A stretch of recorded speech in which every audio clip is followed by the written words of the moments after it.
How's it going, everyone? This is Sean here from the Scale Model Car Guy channel, and today's video is going to be an update on the Jaguar, the 1/8 scale Jaguar, and went out to old Drew Martin's house. Y'all remember him?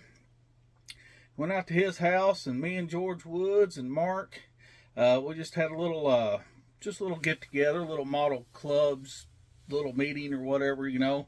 We had another buddy, Chad, that couldn't make it. He was supposed to be there, but he had work and stuff, so he wasn't able to make it. But four of us, we got together and had fun, and that's what this video will be after I get done showing you on the Jaguar. But before we get started, thank you, my subscribers.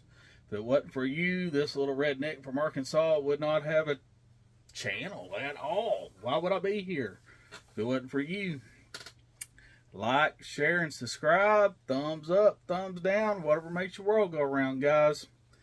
Thank you. Thank you very much to all my subscribers. Thank you. And if you're not a subscriber and you're watching this video, it's free, guys. Free. I'll never ask you for nothing. I don't, nothing. It's free. So, free. All right, guys. All right, with that being said, let me kind of show you what I got going on here. I might have to turn it around here and show you real quick, but yeah, it'd be better if I just take it off the stand and kind of show you what I got going on here real quick. All right, y'all know that I am building this Jaguar, this 1/8 scale Jaguar for Acme. If I get to go this year, I'm going to try my hardest to be there. Like I said, if it all falls into place, I'll be there. So this is what I'm working on. You can see how huge this thing is. Oh my God. Look how huge that thing is. It takes up all my desk. I was trying to see if I got like a, let's see this little, look at the size of this thing compared to this little Mini Cooper, this 1/24 scale Mini Cooper Clubman wagon or whatever that thing, Traveler, whatever that thing is. Look at the size of that. That thing is going to be absolutely huge. Put this back up over here. Alright. So what I've gotten done so far, guys, is I've cutting out the back door. I've been working on smoothing up around the edges there. So this thing, when it comes open, it will hinge up like this right here. As you can see, let me kind of throw that back on there. Kind of set it back on there, guys. Alright, you can see I'm just mocking up a place for the spare tire to go. You can see right there, the spare tire is going to have to sit there. I'm going to have a fuel cell inside here, back behind this spare tire. And the fuel filler cap will go right here. The hose will go down into the fuel filler, or the fuel tank. I will have to scratch build a roll cage or roll bar that goes in there, and then the bars that come back. There will be another bar probably come across like this, and then I'll have to make straps to hold down that spare tire. The windshield wipers are wrong. That's for the American Spec. The windshield wipers are wrong. I'm going to have to cut them, move them to where they're the other way around. This is a left-hand drive, so we will be converting this dash to right-hand drive. All the pedals will have to go over here. I'll have to tear it all apart anyway. On this right here, my firewall, the battery will have to be located over here. We're going to have a fuel or some kind of expansion tank over here. I'm not for sure. This is your clutch cylinder, whatever, brake booster, whatever the hell that thing is. I don't know. It'll have to be moved over here. Let's see. I've started, of course, this was an old built-up George gave me a long time ago. See these little holes right here? Those will have to be filled in, because this particular car did not have the chrome ring. It was a race car, so to get rid of all the heavy stuff. Did not have the chrome strip going here, so I will be sanding all that off, filling in these holes right here so the glass the cover will just set on here and has like a rubber strip around it. I'll have to recreate all that. Let's see. I've shaved off all the mold line that come down. I mean, a big old mold line just run down like that. I've shaved it off. You can see it's still got the dust all over it.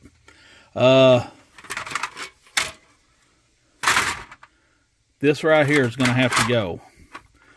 This is going to have to be shaved and filled in. All my little scratches will have to be filled in, sanded. Quite a bit of stuff to go, guys. I mean, it's going to be a long undertaking on this build right here. So I'll have to put it away, come back to it, put it away, come back to it. But, you know, I got almost a year to get it done, guys. So I'm going to shut up for now. Y'all stay tuned here, and we'll be at not George's house, Drew's house, and sitting around the table looking at a couple of models, and then we'll look at some of Drew's builds. All right, guys, stick around for the video. Bye. Okay. All right. What's your name? My name's Mark Barker. I got a 72 GMC Jimmy here. That's the AMT? AMT kit. Okay. Tell me what all you did to it. It's pretty much box stock build. The only thing I did was I added some mud and snow type tires to it. That looks good. Let me set it down here and get some good pictures of it.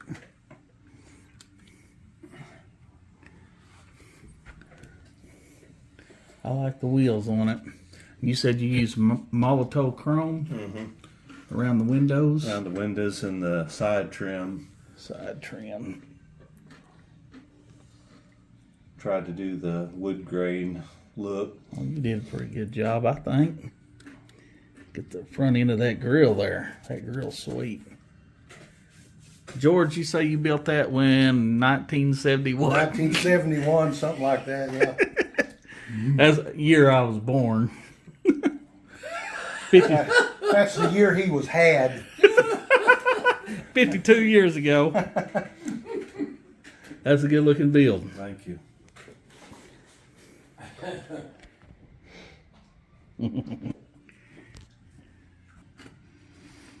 Drew? Hey. Got your mouth full. What we looking at here? This is my nostalgia drag race rig. Airbagged 1950. Way too much engine. Overkill. We don't understand the guy that built this truck, but he did regardless. Got the nice clean white interior. Boy, it is nice and clean. Yeah. Well, that was kind of sort of on purpose. Not sure why he did that either. But that was the Moon Eyes dragster that I just, different engine, different rear tires, different wheels. Man, she looks good. That's for damn sure. From the mind of a bored drag race guy. Too much time on his hands.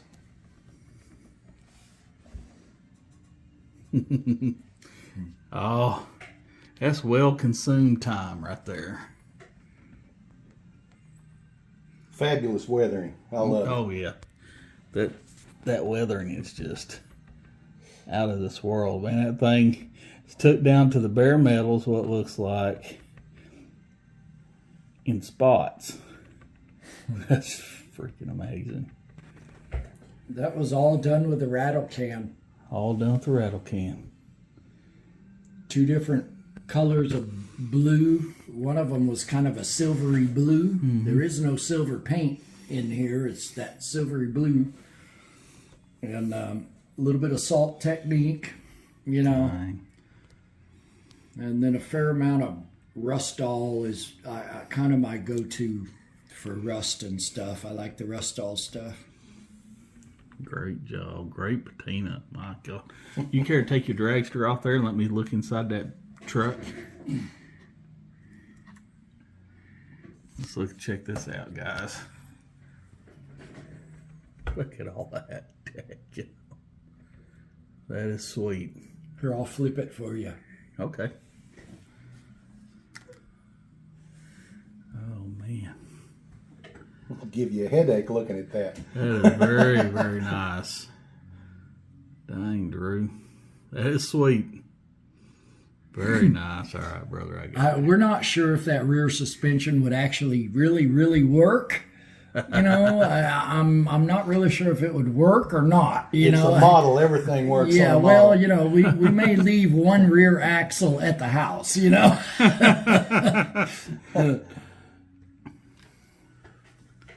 Man, well, I guess this will wrap up. I'm going to leave pictures at the end too of Drew's builds. We're all meeting here at Drew's house. Just a little get together between us modelers. There's George. Y'all all know George. George's not my real name. That's what they call me now. It's Jesus. No. No, they changed it when I was in the 3rd grade. My real name's Big Dick McGee. But my 3rd grade teacher made me change it. All right, guys, we got to end it. Now, you can see it's not in good shape, okay? It got inside of it. It's bad. That's why I don't have one. So I don't carry one of them things. it doesn't. Got a landline at home and that's it. It was coming on earlier. It doesn't Well, have you got a klutz like him. See, I'd be tearing mine up the first day I had it, you know. Shoot. I may have. That's what I do with model parts when I'm trying to build anymore. They all wind up down there in my feet and the carpet trying to find them. Shit, I can't even get it. You better put that down before you total it out completely. Yeah, maybe it'll dry out. You've been around Onion Head too long. Well, he isn't an Onion Head today. He actually grew some hair up there. I guess he hadn't shaved his head yet. If I wasn't filming, I'd say so. Well, I could have called you Lumberbrain, I guess. Puddinhead. I love you too, George. I know you do. That's why you wear shorts and slides all the time. It's about time to get me another drawer. This was a drawer out of a dresser, and I've got another one. That's a good way to repurpose that. That's a pretty good idea. Good way to repurpose that. Yeah, I went down, bought some inexpensive 5-inch baseboard. Steal the Cheeto. You know, baseboard boards is all that is, and you know, I had to buy the mirror. Have somebody cut it. That Is probably that was glass or busy. plexiglass? The front is just plexiglass. Yeah. No, the mirror. 'Cause The mirror is real mirror. real mirror. Yeah. Because we used to sell. I used to work at a glass company many Yeah, years like ago. this here. You know, Yeah. that's plexiglass. And we sold plexiglass mirror. Yeah, that's. I wish I had some more of that because, like I say, I'm gonna have to get me another shelf going before too long. Either that or sell a bunch of these stupid things. That's my problem. I don't have any place to put mine. Yeah. I have a spare room that I have one shelf that runs the entire length of the room, and I've got a few stacked there, and then other crap. Yeah. These little plastic display things I bought over a course of probably 8 years, and I buy one. Last one I bought was 160.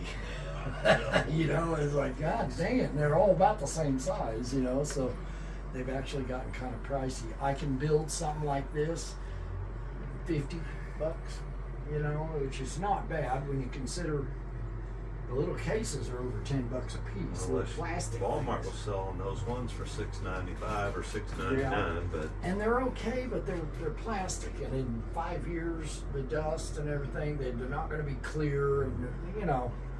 You remember they had a jewelry department? You could walk up and look Glass down in case. glass and they were lit. Now I've got one of those. Then I've got one, I don't know, it's probably, well, it probably goes from here to the desk. It's about this, Big this old tall, thing. big old thing that I've got stuff in.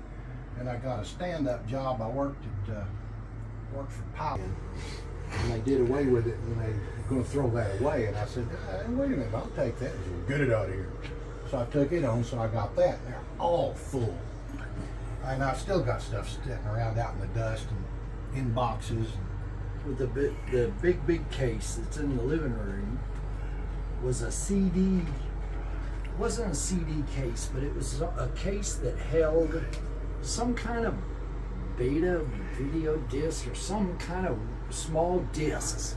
And this thing had just 1,000 slots.